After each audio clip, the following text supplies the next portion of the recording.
Bueno, darles la más cordial bienvenida a este espacio de conversación de los lunes por la noche. Mi nombre es María Julia Ruiz Fuentes, acompaño como terapeuta transpersonal, como consteladora familiar y dentro de la marca que gestiono, como parte de lo que me permito también en este sentir de gratitud para con el universo y la vida, pues se dan estos espacios los lunes de conversación sobre diferentes temas. El tema de hoy viene muy relacionado. Les voy a pedir que tengan el micro en silencio, porfis, para que podamos tener la grabación lo más nítida posible en audio. Entonces les decía, muchos de los temas que vengo trabajando en las noches tienen que ver, bueno, en estas noches de compartir abierto y demás, tienen que ver con justamente la parte transgeneracional, que es de manera especial a lo que me dedico, al acompañar a la gente para poder reinterpretar su historia desde también los aspectos asociados a su familia. Y bueno, esto lo he mencionado en diferentes momentos, pero vale muchísimo este espacio para también plantearlo, para compartirlo. Nosotros, nosotras, por más seres humanos independientes y autónomos que parezcamos, tenemos o venimos de forma esencial de un hombre y una mujer, de los cuales recibimos una carga genética a través de la cual manifestamos y expresamos diferentes temas en nuestra realidad asociadas precisamente a esas memorias emocionales o diríamos memorias transgeneracionales que nos vienen de ellos. Y bueno, hoy vamos a hablar de forma especial o específica de mamá. Con todo y que les comparto con todo mi corazón que hoy se cumple el segundo aniversario del momento en que mi padre trascendió. Y para mí también es un momento de profunda gratitud en razón de mi propia vida y de saber que de alguna manera este hombre que caminó el mundo con sus pies, con sus temas, con sus cosas, me regaló la posibilidad de estar acá compartiendo. Entonces también lo comparto desde mi corazón como este espacio también de encuentro. Eh, Qué linda, Eve, con todo gusto para servirles. Y vamos a ver a dónde nos lleva esta conversación sobre mamá. Les comentaba que normalmente acompaño a la gente desde esta mirada transgeneracional y tiene que ver mucho también con cómo identificamos espejos, cómo identificamos gente en nuestro sistema con los cuales tenemos una vinculación especial y cuya vinculación al final terminamos trasladando en lealtades, es decir, en patrones inconscientes, emocionales, que repetimos en nuestra historia. Las dos personas que de manera más significativa nos marcan, incluso aunque uno de ellos haya estado ausente, como pudo ser papá o mamá, em, pero independientemente de que estuviera o no presente en nuestra vida, en nuestro desarrollo vital, estos dos seres humanos nos habitan. ¿Ok? Ese es el punto de partida que tal vez quiero plantear en este instante. Esos dos seres humanos, así no les hayamos conocido, tengan plena certeza de que muchas de sus historias son precisamente historias asociadas a temas o a dinámicas heredadas de ellos, ya sea porque las vivimos con ellos, siendo sus hijos, sus hijas, o porque fueron historias no resueltas de ellos mismos o de su clan. ¿Ok? Entonces esas cosas como para tenerlas ahí mapeaditas, estas ideitas iniciales. Ahora, ¿de qué va el tema de los espejos? Marta Salvat, que es una conferencista muy conocida y muy interesante en el desarrollo de su trabajo desde un curso de milagros, tiene todo un libro que se llama Tú eres yo, justamente en donde despliega, ¿verdad? Una comprensión hermosa y demás del curso de milagros en relación al tema de los espejos, ¿verdad? Entonces, ¿qué es un espejo, gente? Ellos se hablan de los espejos y que dicen las 4 leyes, lo que está en el otro y resuena en vos, ¿verdad? Y bueno, ahí vienen explicadas y andan muchos mensajitos de estos por ahí circulando en redes sociales. Pero bueno, ¿qué es un espejo? ¿Qué se les ocurre a ustedes? ¿Qué es un espejo entendido, verdad? Como no un espejo como un vidrio ahí, ¿verdad? Particularmente tratado, sino qué es un espejo cuando hablamos de relaciones humanas. ¿Qué les sugiere a ustedes? Si Em, alguien quiere anotar por buenas, ahí. buenas noches, buenas Buenas noches. noches. Dime, querida. Para mí, el espejo de mamá sería como de, no sé, como que yo veo algo de mi mamá y yo lo puedo proyectar, o sea, es como en un espejo refleja, para mí es que yo proyecto lo que veo o algo que inconscientemente vi, que de pronto mientras como un espejo lo reflejo. No sé Ujú. si sería lo mismo, no sé si sería así. Muchísimas gracias, Victoria. Sí, por ahí va. Muy bien. Por acá en el chat están apuntando varias cosas. Patricia dice, nos muestran lo que somos nosotros. Espejo, un reflejo, dice Angie. Erika dice un reflejo de uno. ¿Ok? Entonces, ¿de qué va? En efecto, un espejo es algo que se nos muestra, pero nos ha pasado, no sé, ¿verdad? Y estamos hablando de que en efecto, cuando decimos un espejo es porque el reflejo que vemos es algo nuestro. ¿Ok? Pero el asunto es que en muchas ocasiones no lo identificamos. Y a ver, punto de partida, sean personas conocidas y particularmente mamá, ¿verdad? A veces nuestra mamá tiene características que nos agradan mucho. Por ejemplo, yo puedo recordar que en algún momento a mí me pareció muy hermoso el reconocer en mi mamá que aunque ella no había tenido como mucho afecto físico en su niñez, ¿verdad? No había sido como abrazada ni besada, según ella lo cuenta, por sus padres, ella sí trataba racional y conscientemente de hacerlo con nosotras como hijas. Nosotras somos 4 hijos, de los cuales solo 3 hijas estamos en vida.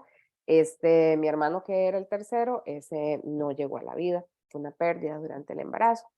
Pero bueno, entonces ella decía que con relación a nosotras, que fuimos estas hijas que ella pudo criar, tener y criar, ¿verdad? En vida, ella trataba mucho de hacer esto. Sin embargo, ojo, sin embargo, esto ella lo plantea de forma consciente, ya estando nosotras más adultas, ¿verdad? ¿Ok? Esto no fue necesariamente así en nuestra infancia. Y es muy interesante cuando yo les planteo este tema, porque yo creo que todos ustedes, incluyendo quienes tienen hijos y que han podido conocer a sus abuelos, es decir, a los padres de ustedes, pueden notar un cambio sustantivo en el comportamiento de los padres para con ellos.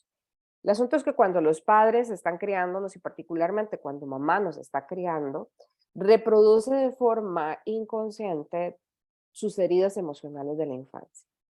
En muchos casos, los padres y las madres, y bueno, voy a remitirme tal vez a las madres en esta ocasión por ser como el punto central de la conversación, las madres de repente se permiten darse cuenta y hacer las cosas un tanto diferente, pero hay que tener en consideración que mamá en el momento en que, por ejemplo, nosotras o nosotros actuamos en nuestra niñez de una determinada manera que evocaba incluso alguna circunstancia que ella misma había vivido en su niñez, le gatilla la memoria que claramente en muchas ocasiones lleva algún aspecto de trauma en relación a cómo sus padres le corrigieron a ella.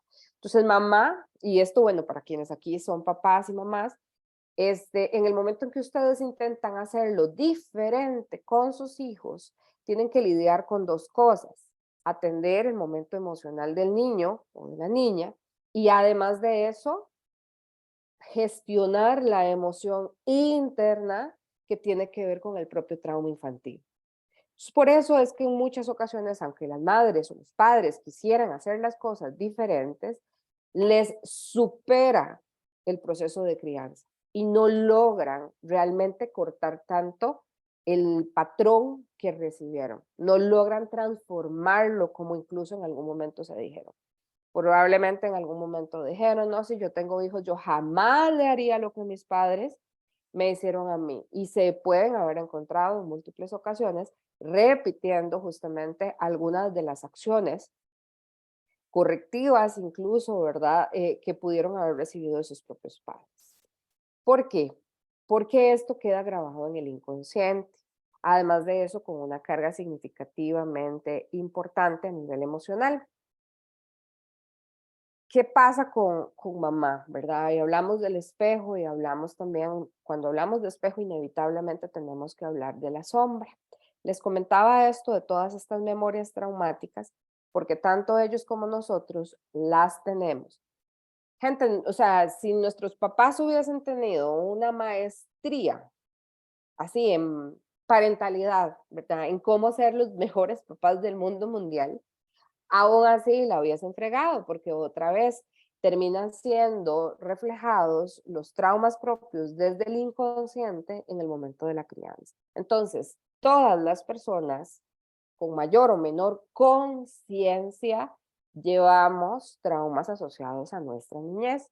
O sea, esto, digamos, pues si alguien se considera libre de esta experiencia, pues eh, reconozco, reconozco su posición y le doy un lugar, ¿verdad? Pero bueno, en general lo que pasa es que las tenemos incluidos en nuestro inconsciente, ¿ok? ¿Por qué lo hacemos así? Porque de niños, niñas, esta emoción o esta experiencia con los padres nos sobrepasa, ¿verdad? No la podemos diligenciar y básicamente nuestra mente dice, ok, vamos a replegar esto de manera tal que la persona no se acuerde. Y por eso es que mucha gente habla de que no se recuerda casi nada de su niñez o que tiene memorias, ya qué sé yo, a partir de los 10 años, ya muchísimo más grandes.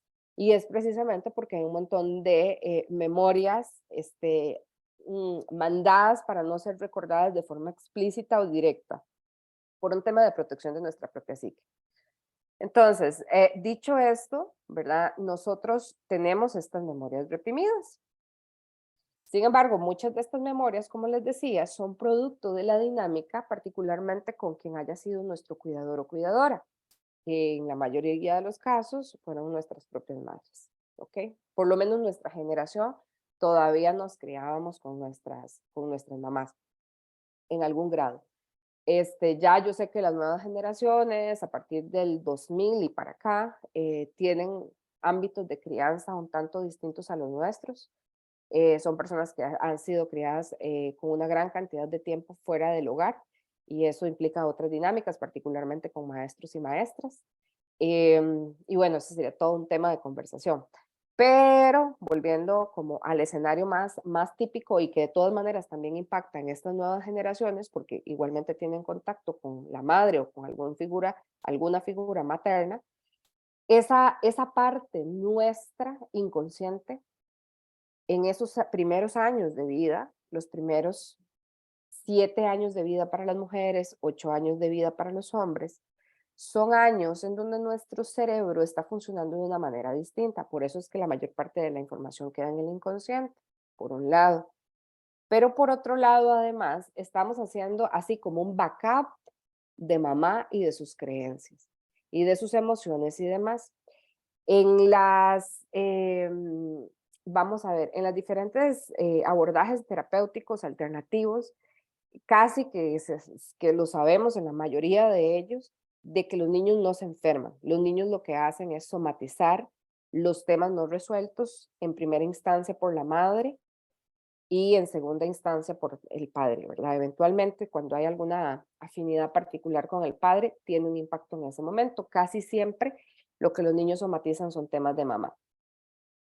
Y entre más raro se ponga, más el tema de mamá. Y yo he visto cosas interesantísimas. Una vez fue de pura casualidad observar a una mujer, ¿verdad? Pero estaba absolutamente iracunda porque su niña tenía toda una manifestación alérgica, ¿verdad? Una niña de como 3 meses de edad, no sé, no, mentiras, tal vez como unos 6 meses de edad, una cuestión así, una niña muy pequeñita, una bebé. Y verdad, y tenía toda su zona, verdad, genital, algo que ella creyó en un momento que era pañalitis y que no había forma, ¿verdad? Pero yo observaba esta ira de esta mujer y yo decía, pues claro, es que no existe otra forma de que se manifieste más que un rash, ¿verdad? O sea, una reacción alérgica en piel. Y ahora, la zona en que la muestra la niña, ahí habría que preguntar, por ejemplo, cómo está la dimensión sexual de esta mujer en relación incluso al padre de la niña o a su pareja, ¿verdad? Porque lo que está manifestando la niña es un conflicto asociado a esto. Pero bueno, entonces nosotros venimos justamente de estar haciendo un backup de un montón de cosas que mamá, o sea, esta niña tiene esta experiencia que además se agrava porque la señora también estaba molesta, porque ella quería que alguien le resolviera eso, ¿verdad? O sea, como que alguien pudiese simple y sencillamente, como que fuera que no querían que la niña estuviera bien, ¿verdad?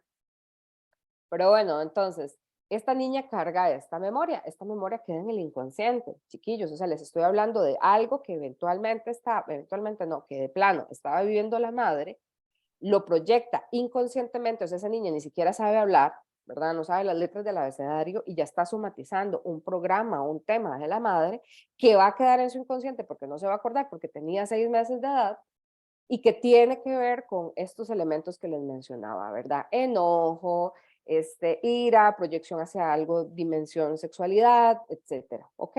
Queda ahí, almacenado. Eventualmente la madre, por alguna circunstancia, algo se acomoda, casi siempre el síntoma lo que hace es solaparse, queda ahí como, no sé, la naturaleza es muy sabia. Nosotros de niños normalmente entre la angustia y la frustración de los padres, ellos mismos terminan resolviendo su conflicto o liberándolo y en ese momento, pues el niño sana, ¿verdad? O la niña sana en este caso. Pero bueno, queda este programa ahí. Pasan 10, 15, 20 años, ¿verdad? Y de un pronto a otro, tal vez, vamos a ponerlo con una tercera persona. Esta niña, ahora convertida en mujer, escucha hablar de algo asociado a estos temas que fueron parte de una primera experiencia y empieza a vivir un enojo y una ira tremenda, que es la emoción inicialmente almacenada desde la experiencia de la madre. ¿Por qué mamá es nuestro espejo? Porque todos sus padecimientos emocionales y demás, nosotros los fuimos albergando también en nuestro inconsciente. Consecuentemente, es muy fácil para nosotros como seres humanos tener cierta conflictividad en relación a mamá, ¿verdad? Cosa que reprimimos también desde el inconsciente colectivo por el arquetipo de madre, ¿verdad? Y que básicamente no se cuestiona y demás. Pero bueno, hay una parte ahí que tiene que ver que mucho de nuestro grueso de conflictividad hacia la madre está en efecto reprimido. ¿Cómo sabemos si tenemos conflictividad hacia la madre? Porque hay temas que sí o sí, chicos y chicas, especialmente las chicas, tienen que ver con mamá. La prosperidad y el merecimiento tiene que ver con mamá. La nutrición física y emocional tiene que ver con mamá. Cuando hablo de prosperidad y merecimiento, estamos hablando también de la energía del dinero. Tiene que ver con mamá. Entonces, hablamos de eso. Estamos hablando de nuestra capacidad de conexión con lo femenino. Tiene que ver con mamá. O sea, si nosotros nos sentimos de una determinada manera ante el hecho de ser mujeres, eso tiene que ver con mamá. Si tenemos temas vinculados a todo nuestro sistema reproductor, ovarios poliquísticos, miomas, endometriosis y afines, tiene que ver con mamá. Todos estos temas se nos expresan en nuestra vida de personas adultas y tienen que ver con mamá. Así sea que yo me lleve de pellizco en la nalga con mi mamá actualmente, si tengo un rollo asociado al dinero, si tengo un rollo asociado a el merecimiento, si tengo un rollo asociado a desórdenes alimentarios, hay un tema con mamá, ¿verdad? Entonces, esto como para poner un encuadre general. Mamá nos va a hacer ese espejo. Lo que pasa es que aunque quisiéramos en muchas ocasiones poderlo ver de forma directa, ese espejo, como les decía, la sociedad tiene, bueno, en diferentes teorías y particularmente en el abordaje que hace Jung, él habla del arquetipo madre. Y el arquetipo madre, ¿quién es? Es esta mujer casi santa que no se puede cuestionar, ¿verdad? Que tiene una serie de características que la hacen prácticamente un ser como en otro nivel, ¿verdad? La deshumaniza. Y consecuentemente, además, esto llena a las madres, este arquetipo también llena a las madres de un montón de presuposiciones locas de cumplir en relación a la crianza de los hijos, que tampoco logran cumplir. Pero bueno, yo en algún momento trabajando un tema, justamente un reto de los de Deepak Chopra, ¿verdad? Para trabajar y profundizar la reflexión en torno al tema de la prosperidad y la abundancia, En una de las sesiones, en una de las tareas que se hacen, y nunca se me olvida porque fue un ejemplo que me hace, digamos, que me fue súper claro para hablar de esto que les menciono. Ese día la tarea de la reflexión era plantear en qué sentíamos que mamá nos limitaba, que las creencias de mamá nos limitaban. Y esta persona era un hombre grande, o sea, un hombre de tal vez de más de 40 años y decía, es que de la mamá no se puede decir nada malo, así. Y yo, pues, ¿verdad? Y yo, bueno, comprendo tu posición, o sea, y lo dejé ahí porque claramente esa prerrogativa es precisamente lo que evidencia el arquetipo asumido como tal, ¿verdad? Entonces, ¿qué es lo que pasa?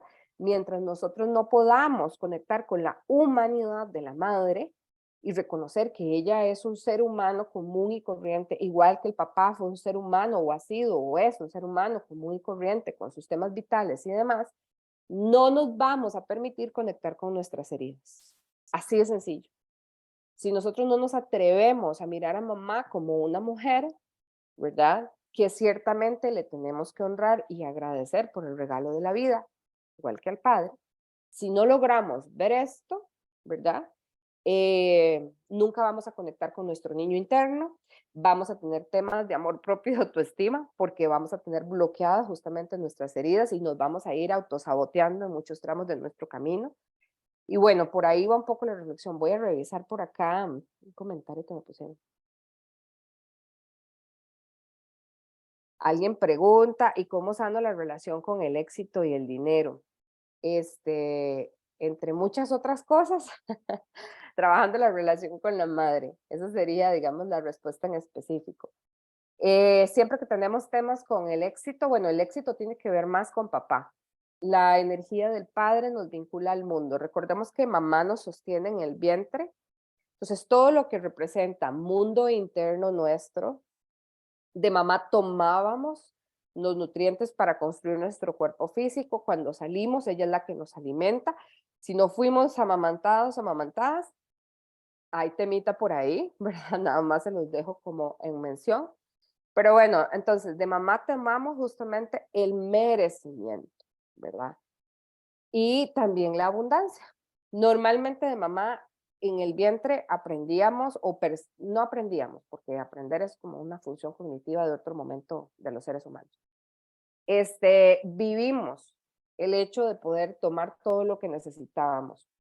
Sin embargo, si desde el vientre, por ejemplo, mamá estaba preocupada porque no sabía qué iba a pasar con nosotros, si nos iba a poder atender, y si nuestra llegada le significaba que sí o sí debía trabajar, etcétera, etcétera, todas esas memorias uterinas también nos impactan de alguna manera.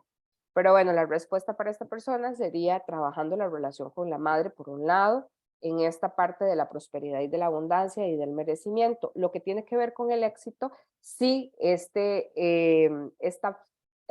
concepto, esta palabra, remite, por ejemplo, el reconocimiento público, al ser validados ante los demás a nivel profesional, a nivel laboral, etcétera. Si tiene que ver con eso, tiene que ver con la relación con el papá. ¿Ok? Porque papá es el arquetipo que nos ofrece seguridad y protección, y por eso es que muchas personas, por ejemplo, les va muy bien en el trabajo, ¿verdad? O sea, tienen un puesto en donde ganan mucho dinero, pero no logran ser reconocidos, ni dentro de la empresa, no logran ser reconocidos ni dentro de la empresa, ni tomados para ascensos, intentan moverse de ahí o hacer cosas que les permitan visibilizarse y no lo logran, o incluso ni siquiera intentan eso. O sea, tienen un pavor de poder ser reconocidos y visibilizados en su trabajo. Eso es un tema de papá. Entonces, depende de cómo estés construyendo la palabra éxito, pero en el término más usual y más común, cuando tiene que ver con un reconocimiento externo, tiene que ver con el padre. Victoria me pregunta, dice,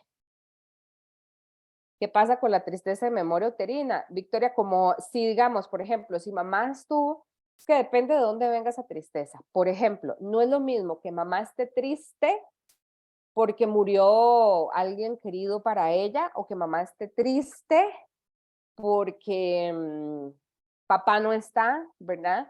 o que mamá esté triste porque tenía proyectos y el embarazo y posterior crianza, ella percibe o identifica que le va a ser muy difícil poderle dar continuidad justamente a esos proyectos. Entonces, depende de la tristeza.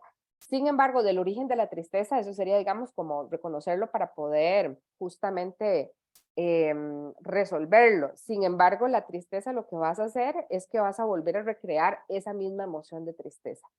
Es lo que hace, o sea, la memoria uterina que tenemos, si tenemos una memoria uterina de tristeza, de miedo, de cólera, por ejemplo, si mamá vivió eh, decepción o infidelidad o traición puede ser más que la infidelidad en sí misma, y esa emoción, ella, digamos que estuvo muy presente durante el embarazo, es probable que nosotros experimentemos esa misma emoción a través de nuestra relación de pareja, por ejemplo, ¿verdad? Que es el otro espejito así, directo para darnos cuenta de varias cosas. ¿Qué pasa? Pues hay que trabajarla, ¿verdad? También hay que revisar, por ejemplo, a veces ahora estaba leyendo justo un libro de Marta Salvat sobre el tema transgeneracional y demás, y a cuenta de que se las mencioné también del libro de los espejos, pero vieran, les cuento que, por ejemplo, en este caso, ¿verdad? En el caso de este tema, específicamente de memorias en el árbol, puede ser, ¿verdad? Como les digo, más allá de las memorias uterinas, propiamente son memorias que ya están en el árbol. Y entonces empezamos a observar que en el árbol hay un tema de conflicto en las relaciones de pareja. Y claro, ¿verdad? Nosotras llegamos y decimos, qué raro, pues yo anhelo una pareja, etcétera, etcétera, pero estoy sola. Y claro, cuando vos ves el árbol, te das cuenta de que van 3 generaciones para arriba o 2 generaciones para arriba de mujeres que han tenido un puro conflicto en sus relaciones de pareja o mujeres que se han quedado solas, ¿verdad? Entonces estamos en un árbol, dirías, de tristeza o estamos en un árbol de soledad, estamos, o sea, en donde cuando digo un árbol de y coloco una etiqueta de estas, es meramente un sistema familiar donde hay una ancla asociada específicamente a ese tema. Y nosotros, como no somos tan creativos ni tan independientes como creemos, justamente venimos y replicamos el mismo asunto, ¿verdad? La misma emoción o estamos en reparación, ¿verdad? Entonces, por ejemplo, si hay mujeres que han estado muy subyugadas, ¿verdad? Que en su historia de relación de pareja, y ojo aquí, siempre hay un 50 y 50, ¿verdad? O sea, nuestras madres decidieron tener la relación que tuvieron hasta que en algunos casos decidieron dejar de tener esa relación, o igualmente mantuvieron esa relación por encima incluso de los deseos de los propios hijos, etcétera, etcétera. Pero bueno, si nosotros tenemos, por ejemplo, un árbol conflictuado en temas de pareja, ¿verdad? En donde siempre hay conflicto, o sea que básicamente la norma es que la pareja no vive en paz, la pareja vive peleando, ¿verdad? Puede ser que nosotros llevemos en un determinado momento a manera de reparación o esto que les estaba mencionando, han sido relaciones de pareja en donde la mujer ha sido sumisa, ha querido agarrarse de ese papel y lo han venido repitiendo varias ancestras. ¿Qué sucede? Podría ser que nosotras, si nos ocurre entonces, ¿verdad? La brillante idea de militar en grupos de mujeres, o se nos ocurre la idea de empezar a defender mujeres, o se nos ocurre la idea de no tener pareja, ¿verdad? Y creemos que sí queremos, pero si la realidad de nuestra, o sea, manifestación física es que nosotros decimos desde la boca que queremos tener pareja, pero estamos solas, la realidad es que no queremos tener pareja. Y Marianne Williamson, otra autora en un libro maravilloso que se llama Volver al Amor, Marianne tiene esta frase que me pareció brutalmente honesta. Y Marianne dice que ella en algún momento llegó a psicoterapia, ¿verdad? Y que le dijo a su terapeuta que ella realmente, o sea, que un tema muy, muy común y que ella lo veía no solamente en ella, sino en sus consultantes, era que sentían que no habían hombres dispuestos a asumir un compromiso. Y la terapeuta llegó y le dijo que esa frase en sí misma, en realidad lo que estaba dejando ver era un grado de resentimiento hacia los hombres. Y claramente, ¿verdad? Dice que ella se quedó y dice, bueno, yo no sé si mis consultantes irían o resonarían con esta frase, pero a mí me resonó. Y entonces yo me puse a mirarme hacia adentro y a darme cuenta que sí, que en efecto yo guardaba resentimiento. Entonces, claro, desde ese resentir, automáticamente vas a estar proyectando una energía que te va a hacer resonar con hombres que en efecto no tienen disponibilidad de comprometerse. Porque por encima de todo, tu mente inconsciente está buscando justo y precisamente darte la razón en eso que crees y te va a llevar a la pareja que te va a hacer confirmación de esa creencia.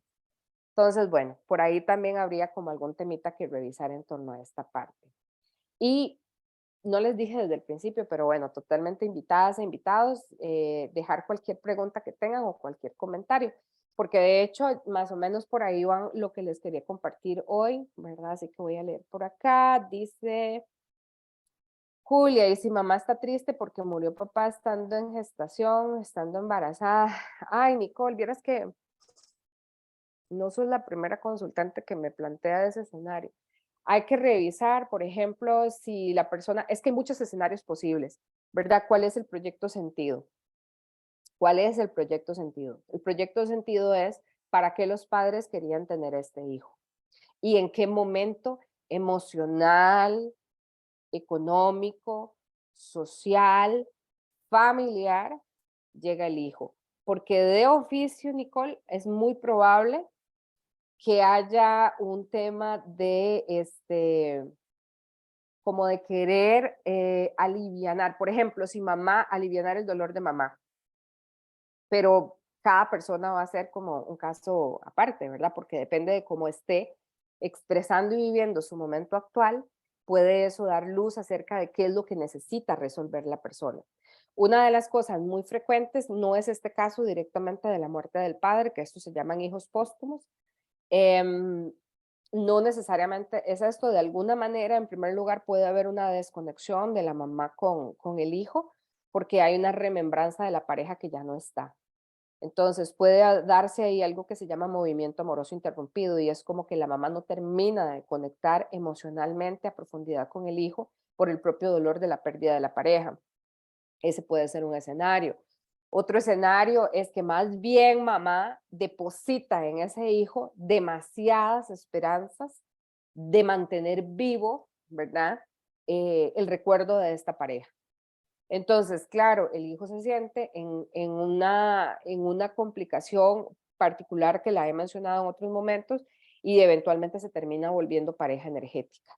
¿Cómo sabemos de pareja energética de la madre? Porque se sube de nivel, ¿verdad? Sube una línea generacional para ocupar, comillas, ocupar, ¿verdad? El lugar del padre. Es decir, y que mamá no resienta la ausencia, ¿verdad? Esto yo lo he visto hace unos años, recuerdo perfectamente porque lo mencionaron en las noticias y de casualidad yo vi la información, pero yo no veo noticias, pero mencionaban esto de que una mujer, ¿verdad?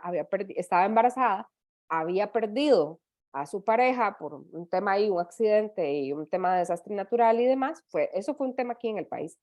Ella estaba embarazada, perdió al esposo en este accidente y el hijo, que era un hijo varón, primogénito entre ellos, ella llorando y profundamente afectada y demás, así como claro, como con declaraciones abiertas y explícitas, ¿verdad? Es como, para mí él es la representación de mi esposo y le voy a poner el mismo nombre.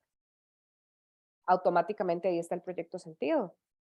Ese hombre está llegando para reponer, o ese descendiente está llegando para reponer al padre. Y claramente, aunque, a ver, cuando se habla, ¿verdad? De que los hijos son, yo vacilo mucho con consultantes, ¿verdad? Casi siempre se asombran, se echan una risa y yo creo que después se quedan reflexionando. Pero, o sea, algo sustantivo para no tirar a los hijos al tema de pareja, por ejemplo, es no utilizar la misma forma en que le llaman a la pareja. O sea, si yo a mi pareja le digo mi amor, a mi hijo no le voy a decir lo mismo, porque entonces significa que los estoy tratando como si fueran iguales, ¿verdad? Entonces utilicemos una denominación que puede ser igualmente afectuosa, ¿verdad? Y si sentimos que no le llega a ese nivel de afecto, aquí hay algo también valioso del autoconocimiento, ¿verdad? tenemos que revisar por qué queremos poner a nuestros hijos en igualdad de afectos con respecto al padre. Otra de las grandes circunstancias por las cuales tenemos tantas conflictividades, incluso para que los hijos se independicen, y etcétera, etcétera, etcétera, ¿verdad? Es porque las madres tienden a priorizar a los hijos por encima de la pareja. Y eso automáticamente está destinado a hacer fracasar la relación de pareja. Los hijos son una derivación de la relación de pareja. Si la mujer o el padre, cualquiera de los dos, ponen como prioridad a la relación de pareja a los hijos, están condenando la relación. ¿Ok? Para que los hijos estén bien, o sea, ya si la relación no funciona, pues do it, ¿verdad? O sea, tomen la decisión, hagan el proceso de separación, o sea, etcétera, etcétera, etcétera. Pero si la relación tiene dificultades y hay dificultad, es más, porque claramente lo que les decía hace un rato, los hijos lo que están haciendo es manifestación de las dificultades emocionales y psíquicas de los padres, prioritariamente de la madre. Consecuentemente, ¿en dónde está la solución? Que la mamá resuelva su propio tema. Lo he visto con muchas consultantes. Temas de enfermedad de los hijos, ellas terminan dándose cuenta qué es lo que está sucediendo en sus propias historias y desde ahí movilizándolo, ¿verdad? Tratando y manteniendo libres a los hijos de la necesidad de ayudarles a cargar de aquellas cosas que les parecen demandantes. Claro, lo que pasa es que los hijos vuelven evidentes estas memorias que están, estas memorias ni siquiera tanto memorias, o sea, los hijos vuelven evidentes la realidad emocional que está pasando la mujer. Así es, así de directo que es. Entonces, cuando una mamá, además de estar agobiada por su situación, se da cuenta de que su hijo está somatizándola, se termina agobiando muchísimo más. Pero es la única forma en muchas ocasiones de poderse dar por enteradas de que está pasando algo internamente, porque a nivel racional, o sea, su mente racional no les permite hacer contacto directo con la emoción. O están tanto en la rueda de hámster de estar haciendo y haciendo y haciendo cosas en el día a día, que tampoco se permiten como frenar un momento y darse cuenta cómo se sienten emocionalmente. Y dicen, no, no, es que estoy muy estresada. Y tal vez llevan ira o llevan tristeza. Pero esto nadie les va a poder mostrar esto si no es ellas mismas. ¿Y cómo lo hacen? A través de los espejos. Algunos espejos somos nosotras las hijas, bastante incómodos, por cierto. Entonces voy a leer por acá. Alguien me pregunta en privado, dice, ¿cómo identificar si un hombre se desea comprometer o no? Me refiero al punto de que se indica con una etapa de conocimiento, pero que alguien no se quiere comprometer o formalizar la relación. Podría ser de esa etapa algo eterno. ¿Cómo saber cuánto tiempo dar o cómo dialogar con la pareja de esto? Muchas gracias a la persona que me preguntó en privado, me parece muy oportuna. Muy sencillo, si un hombre no se quiere comprometer es porque una tampoco. Fin del comentario.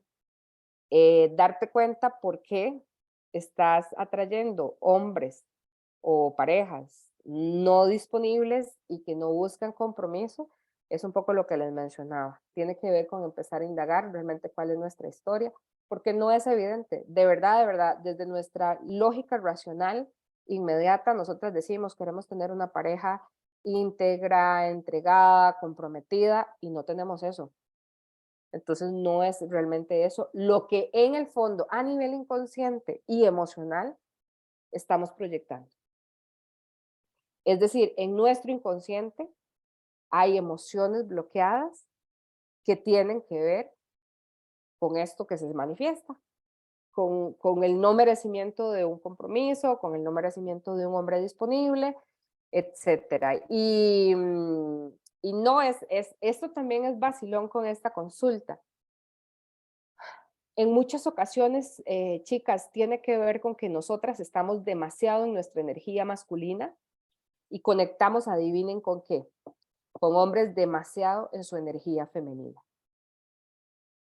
Estar en nuestra energía masculina, todas tenemos energía femenina y masculina, todas las mujeres y todos los hombres tienen energía femenina y masculina. Lo único es que nuestra experiencia de habitar un cuerpo físico de hombre o de mujer habla precisamente de cuál es, por decirlo así, nuestra energía con mega poder. ¿verdad? Cuando nosotras estamos más en nuestra energía masculina, tendemos a conectar con hombres que están así como apagados, ¿verdad? Como que son pasivos, que son introvertidos. Eso es típica energía femenina. El asunto es que nosotras no estamos en muchas ocasiones conectadas con nuestra propia energía femenina, porque la hemos despreciado. En muchas ocasiones estamos muy conectadas con nuestra energía masculina porque papá y mamá, consciente o inconscientemente, buscaban un varón. Si somos primogénitas, sepan, ahí había anhelo de hombre. Por más que papá y mamá digan, no, que lo importante es que venga saludable, da igual. El inconsciente colectivo pide que sea varón el primogénito. Si somos las segundas y la primera fue mujer, doblemente, Marta Salvat menciona que somos hijas no deseadas. Y también posiblemente de en adelante los hijos no son necesariamente tan deseados porque hay muchísimas cargas de memorias ancestrales de mujeres teniendo un cachimbal de chiquitos, cuyas vidas se vieron anuladas y demás. Entonces, normalmente en las familias, si hay pérdidas, si hay como este asunto de muchas mujeres y no presencia de hombres, ya eso es un clan que está hacia el cierre, ¿verdad? O sea, está cerrándose la línea de descendencia, curiosamente, aunque haya muchas mujeres, y lo podemos notar en las familias donde hay muchas mujeres, normalmente esas mujeres no es que estén anhelando y ni tengan un montón de hijos. En una familia donde hay muchas mujeres, tienen de forma muy recatada a los hijos. No son familias muy numerosas las descendientes de esa camada, digamos, de un montón de mujeres, ¿verdad? Entonces, para mencionárselos. Chicos, bueno, voy a revisar en el Face si hay algún comentario y no sé si alguien tiene alguna duda o alguna consulta o algo que le gustaría tal vez compartir por acá. Ah, sí hay comentarios en Facebook. Preguntas, dice. Silvia Elena López menciona, ¿y qué sucede si estamos felices en soledad? Pues no sucede nada, ¿verdad? Está bien, o sea, es interesante, porque en realidad para mí la propia pregunta ya tiene un trasfondo, pero si la persona está bien en soledad, pues ni siquiera la pregunta es realmente tiene como una vía, ¿verdad? Porque uno trabaja, siempre trabajamos en resolver desde aquellas cosas que en nuestra vida nos están siendo bloqueos para estar en un mejor lugar, ¿ok? Eh, Dice, qué linda Teresa. Teresa Rubio dice, y cuando naciste antes de tiempo y no fuiste aceptada por tu mamá, normalmente nacer de forma anticipada, prematura, eso es como se denomina técnicamente, implica que en efecto, como bebés, percibíamos que el útero materno no era un lugar seguro por las razones que sean. Igualmente toca trabajarlo, Teresa, esa sería como la respuesta con respecto a esto. Joyce dice, ¿cuál es el método para sanar de manera que los hijos no somaticen a la madre? Joyce, qué maravillosa pregunta. En realidad no hay una sola manera porque va a ser siempre en función de qué están somatizando. O sea, la mamá va a seguir viviendo experiencias que emocionalmente le van a ser desafiantes y si no se detiene, no las observa y no resuelve lo que le está sucediendo, el niño lo va a somatizar, el hijo lo va a somatizar.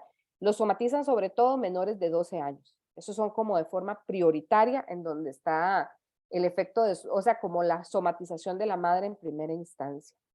Entonces, hay que ir trabajando cada vez, a cada vez, a cada vez que sucede. Eso no es como que uno puede llegar, trabajarlo y hacerlos inmunes a la mamá. Eso no funciona así.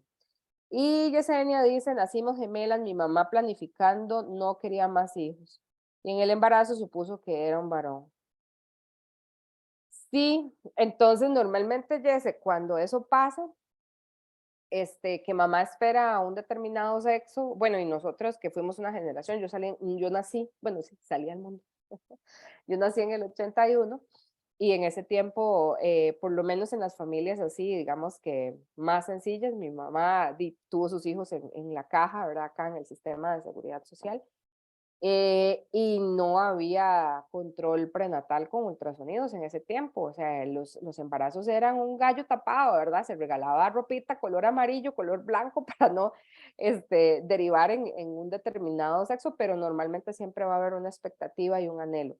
Y sí, entonces eso luego nos toca revisar y equilibrar porque muy probablemente si se esperaba un hombre, lo que sucede es que llevamos como una carga fuerte, una carga significativa de energía masculina y eso nos puede generar algún tipo de, como de lastre interno, ¿ok? Y luego dice Lucía, hola Juli, hola, y dice, ¿y por dónde empezar a sanar la relación con mamá? ¿Hablar con ella o es un proceso propio? Saludos. Las dos, todas las anteriores. Este, a ver, yo cuando empecé mi proceso como terapeuta, formándome como terapeuta en transgeneracional en el 2019, empecé a trabajar la relación con mi madre y les cuento que eso es un camino que dura toda la vida, así como le dije a Joyce, o sea, uno tiene que apañar lo que está pasando y simple y sencillamente hacerse cargo, ¿verdad? Y empezar a ir resolviendo poco a poco, conforme, bueno, poco a poco me refiero conforme van apareciendo las cosas y se van haciendo manifiestas en nuestra vida. Te diría que concretamente, a veces es uno reconocer si tenemos tema, buscar acompañamiento terapéutico. Y aquí hago eco de las palabras de una de mis maestras, ella se llama Iraida, y ella decía, en algún punto yo le mencionaba justamente como el cierto trabajo a nivel personal, y ella me decía, Julia, una no se puede operar a corazón abierto, hay que buscar ayuda, y en efecto así es. Entonces, concretamente para Jesse, bueno, no para Lucía, que es la que plantea esta pregunta, sería acompañar, buscar acompañamiento, ¿verdad? Permitirse ser acompañada. En muchas ocasiones, por lo menos en mi caso, digamos, hay personas que me piden hacer sesión individual de transgeneracional para empezar a identificar ciertos temas, como para hacer un diagnóstico como de algo que está sucediendo en su vida y que dice, bueno, es que aquí yo quiero saber si está mi tema familiar proyectado. En esa sesión yo vacilo mucho y le digo a la gente, bueno, una sesión individual es como tirarse un café expreso, o sea, vas a recibir un montón de información, vas a quedarte con tarea por hacer, ¿verdad? Pero ahí entra tu estado adulto de yo asumo esto, esto es mío y empiezo a dirigirme y a hacer la reflexión de las cosas que yo ahí les sugiero, que identifico a partir de la historia y demás, que podría ser de valioso que transite la persona. Esa es una opción, ¿verdad? Con un acompañamiento individual, con el terapeuta o la terapeuta que más resuene para la persona. La otra modalidad que tengo en mi caso concreto, ¿verdad? Son un taller que precisamente empieza mañana sobre el trabajo de la relación, bueno, el trabajo de introspección en relación a mamá. Es un taller que dura un mes, entonces se va haciendo de forma eh, diluida en el tiempo, porque sí realmente es mucho el impacto y mucha la información que recibimos desde ahí. Pero aquí hay cualquier cantidad, ¿verdad? Y ahí siempre les digo, déjense llevar, resuenen con un terapeuta o una terapeuta y confíen en el proceso y de repente se van a dar cuenta de cosas y luego van a pedir o a variar y van a buscar un terapeuta de repente desde otra línea. Esto lastimosamente, bueno, lastimosamente no. Muchos de los temas asociados a mamá no se resuelven, casi todo, no se resuelven porque uno los entiende. Por eso es que no necesariamente la psicoterapia te va a permitir como resolver el asunto, ¿verdad? Vamos a ver. Mira, ¿quién soy? Alguien me abrió por aquí el micro. Listo. Entonces, no necesariamente la psicoterapia, digamos, como que va a ayudar para la persona liberar, o sea, identificar el patrón y liberarlo, porque estamos hablando en este caso de que son temas de memorias familiares, son lealtades y eso no tiene que ver con mi inconsciente individual. Mi inconsciente individual está supeditado al inconsciente familiar. En el inconsciente familiar están todas las memorias de aquellos aspectos familiares no resueltos y que requieren ser atendidos para la evolución del clan. Nosotros nacemos porque el clan nos necesita, por eso es que venimos supeditados a la familia. Y en efecto, reconocer la grandeza del sistema familiar en nuestra vida y empezar a permitirnos darle ese lugar es lo que nos permite estar en un mejor sitio para entender qué es lo que nos está pasando y poder buscar una vía de resolución. ¿Ok? Entonces, bueno, chicas y chicos,